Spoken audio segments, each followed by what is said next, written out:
Tell us why Bernie Sanders. You know, there's never been a candidate like Bernie Sanders. He's a presidential candidate that comes along once in a lifetime. Truly a candidate that represents the people. And, you know, I think the thing that is most indicative of what Bernie's about is that his is the only campaign that is of the people, by the people, for the people. He has refused to take any money from corporate interests, from the super wealthy. He's funded by millions of individual donations representing an average of $27.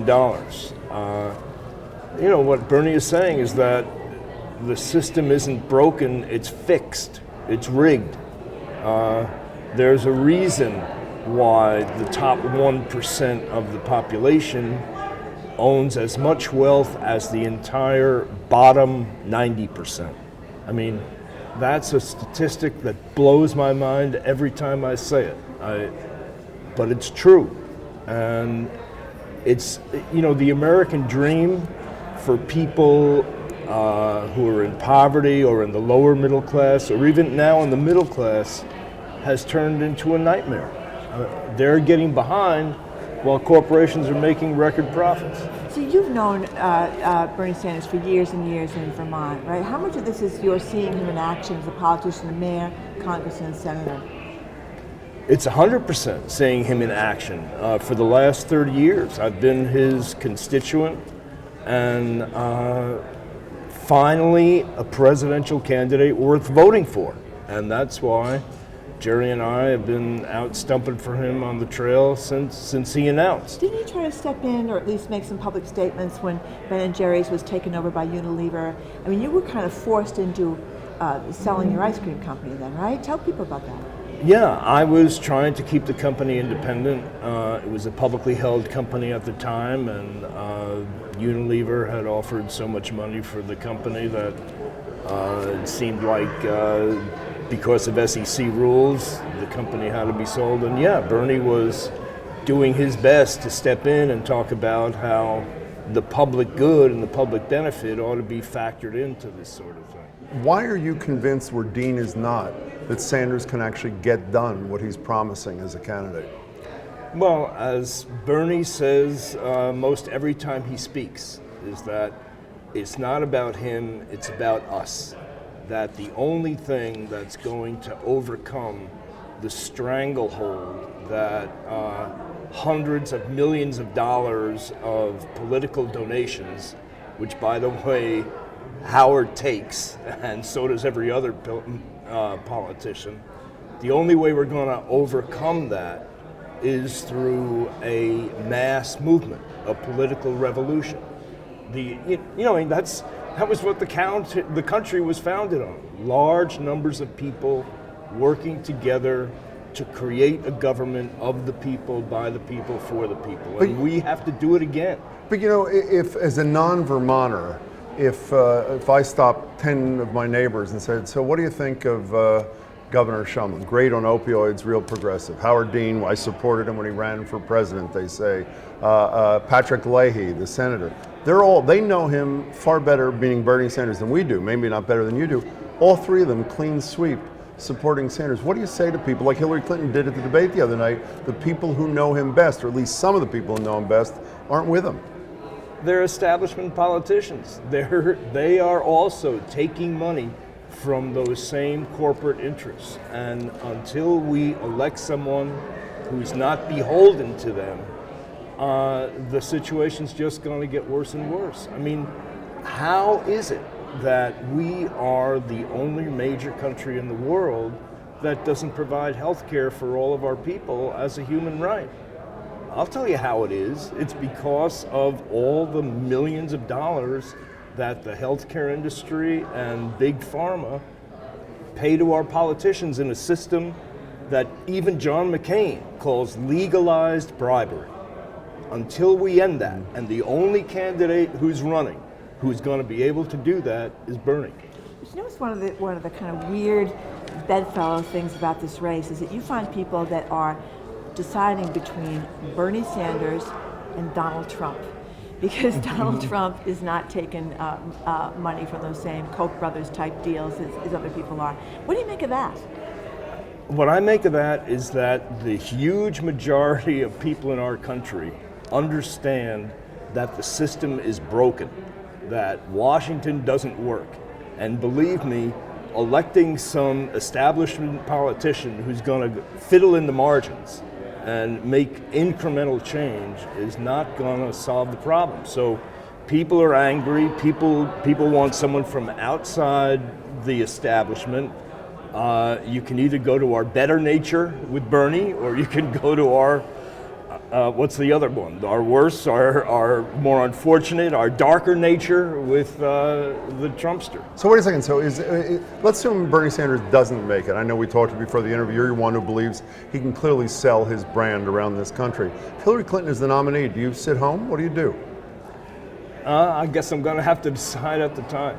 You know, I'm looking at you, and I just realized, I know you know this, it's like a Brooklyn mafia, isn't it? I just realized. You're from Brooklyn, I totally forgot to know. Jerry's from Brooklyn, you're childhood friends, and obviously we can tell every time Sanders opens his mouth. Is there some of that going on, Ben Cohen? Well, I lived in Brooklyn for a year and a half. Okay. But, it's interesting what you say about Bernie's accent. I was out in Iowa campaigning for him, and people in Iowa talk about his Vermont accent. That is great. That is they great. think that's how people sound like from Vermont. What do you say to the people who care deeply about gun control? Sanders has explained, listen, I was a senator from Vermont, there are very few gun control laws, and I'm paraphrasing, I essentially represented my constituency. He doesn't deny how he voted on the Brady bill and things like that, but there's sort of a new Bernie Sanders. Why should the voters trust the evolution and not think that it's just not a convenient turn on the part of your guy? Bernie's got a D- rating from the NRA. Maybe he hasn't done the same votes that Hillary has, but he's certainly not a pro-gun guy. So we're talking to Ben Cohen, co-founder of Ben & Jerry's Ice Cream. Let's talk a little bit about ice cream. You have a flavor that you produced in honor of Bernie Sanders. Tell us about it.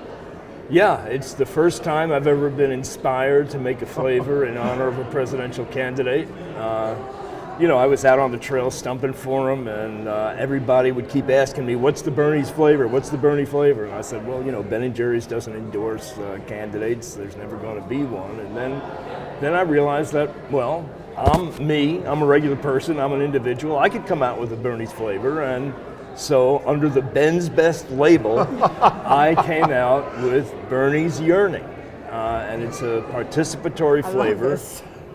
You open up the pint lid and you see this huge disc of solid chocolate covering the entire top of the pint, and beneath it is just plain mint ice cream. And the huge disc of solid chocolate represents all the majority of the wealth created since the end of the recession that's gone to the top 1%, and the mint ice cream is the rest of us. And the way you eat it is you take your soup spoon, you whack that chocolate disc into a bunch of pieces, you mix it around, and there you have it. Bernie's Yearning. I like that. You decide how much of the chocolate you want to have in your mint ice cream. It's very, very nice. And the whacking of the 1% is very therapeutic as well. Yes, no it's doubt. therapeutic, and it's exercise. You're That's kind of right. pre-working off the calories That's that right. you're going to consume. But there are only 40 pints. From what I read, There's you made it in only your 40 kitchen. pints. 40 right, pints. Right, you had to enter a contest. Originally, the idea was that we were going to auction them off on eBay to raise money for Bernie's campaign. And then we discovered that, there's campaign finance laws that get in the way of that. And then other people pointed out that, that would not be very Bernie-like, that, the people who would be able to get the pints would be the people who had the most money. And so we decided to just have a contest, which was a drawing, and you enter it. You went to berniesyearning.com online and put in your name, and, if you win, you win. Ben Cohen and Ben & Jerry's, you got lucky in a sense, in one sense anyway, that Bernie did not come in first in Iowa, because you had made this promise about Bernie. You got let off the hook. What was that about? I was thinking about that. That was kind of a spur of the moment statement that I made, that if the people of Iowa vote for Bernie in the caucus. If he wins the caucus, I'm going to come down there and make as much ice cream as they want. And it just came out. I don't know. I was at some interview, and at the moment I'm off the hook. But you say that there might be a recount. There may be a recount. You might find me spending the rest of my life in Iowa making ice cream. We heard also you had a name for what you would have done had you decided, which you won't, to have an ice cream dedicated to Donald Trump. What would it have been called? Oh, that was Trump's junk. Trump's junk. I mean, hey, it was based on when Trump came and did his little rally in Burlington. There was a deli right next door to the rally, and they came out with a sandwich called the Trumpster, which was 3 pounds of bologna between 2 slices of white bread. Ben Cohen, before we let you go, this is not a partisan thing. It's not a Bernie versus Hillary thing. You were obsessed, as I think a lot of Americans are, with Citizens United, which many people think helped destroy democracy in this country. The reality is, I think, we're not about to amend the United States Constitution to get rid of it. So what's the strategy? Hope that a president is elected who picks a Supreme Court justice or two who decide to reverse this thing? Is that the strategy on this thing? Well, I see the strategy as really 3 parts. One is, yes, working to amend the Constitution. There's already 16 states that have passed resolutions in favor.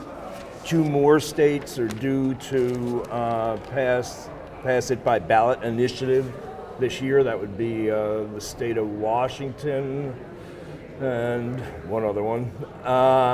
And yes, we need to we need to appoint someone to the Supreme Court that would be willing to overturn it. And then there's also legislation that can still be passed under the terms of the existing Supreme Court decision, both on the federal level and on the state level, to help the situation and get a bunch of money out of politics. Can I show you one more last thing? Yes. Yeah. The fist bump? Yeah. This is the ice cream fist bump. Cool, huh? You've never done that before, have you? I did it a few Nice times. to see you, Ben Cohen. Take care. All right.